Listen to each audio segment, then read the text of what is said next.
বর্তমান সরকারের অগ্রাধিকার হচ্ছে আপনার কোয়ালিটির দিকে এবং স্কিল ম্যান পাওয়ারের দিকে। আমাদের দেশের খালি মানুষ যাবে, তারা ওখানে ভালো কাজ পাবে না, তাদের ভালো সুযোগ সুবিধা থাকবে না সেটি না। ওয়েসেল সহ মন্ত্রণালয়ের যে কোনো অনিয়ম নিয়ে যদি কেউ কোনো তথ্য প্রমাণের ভিত্তিতে অভিযোগ দিতে পারে, আমরা একটা ব্যবস্থা নিব। এখন জায়গা থেকে প্রচেষ্টা থাকবে যতটুকু আমাদের এই বিদেশ যাওয়ার প্রসেসকে সহজতর করা যায়, মানুষকে হয়রানি মুক্ত সেবা দেওয়া যায়, সেটাই তো আমাদের লক্ষ্য উদ্দেশ্য। কিন্তু এখন এখানে টানা কয়েকদিন ধরে যে আন্দোলন হচ্ছে, সেই বিষয়ে কিন্তু আমরা তাদেরকে আমাদের করণীয় বিষয়ে বলেছি। আজকেও 5 জনের একটা প্রতিনিধি দল, তারা তাদের সমস্যাগুলো আমি মন্ত্রী, সচিব, মাননীয় প্রধানমন্ত্রীর বিশেষ সহকারী তিনি শুনেছেন। আমরা সেই অনুযায়ী কি পদক্ষেপ নেওয়া যায় আমরা সেই বিষয়টি পর্যালোচনা করে সিদ্ধান্ত জানাবো। তাই আমরা অনুরোধ থাকবে যে যারা এখানে আন্দোলন করছেন, এখানে থেকে চলে যাওয়াটা ভালো, কারণ এখানে থেকে তো কোনো লাভ হবে না। আমাদের হাতে জিনিসটা নাই, নিশ্চয়ই সংশ্লিষ্ট দেশ।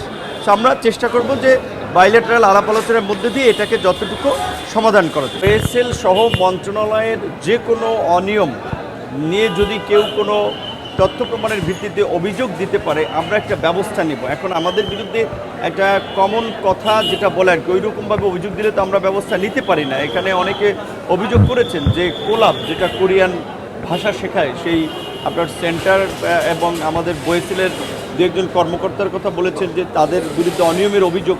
তারা যদি তথ্য প্রমাণ সহকারে কিছু লিখিত অভিযোগ দিতে পারে, সেই অনুযায়ী আমরা তাদের বিরুদ্ধে ব্যবস্থা নিতে পারবো, এইটাও তাদেরকে আমরা জানিয়েছি।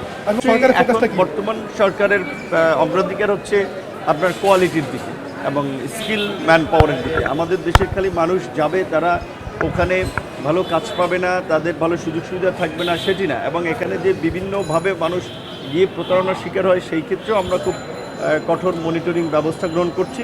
যে কোনো এজেন্সির মাধ্যমে গিয়ে কেউ যদি প্রতারিত হয়, লিখিত অভিযোগ দিলে আমরা সেই এজেন্সিকে নিবন্ধন স্থগিত করে দিতে পারবো, তাদের বিষয়ে আইনগত পদক্ষেপও নিতে পারবো। যেটা আমাদের 2025-এর সংশোধিত যে অভিবাসী আইন, সেটা 26-এর সংসদে পাশ হয়েছে। সেই আইনের আলোকে কিন্তু সাব এজেন্ট এবং দায়ী ব্যক্তিদের বিরুদ্ধে ব্যবস্থা নেওয়ার যথেষ্ট সুযোগ আছে। মানুষের সংবাদের নিয়ে কোনো আপডেট আছে?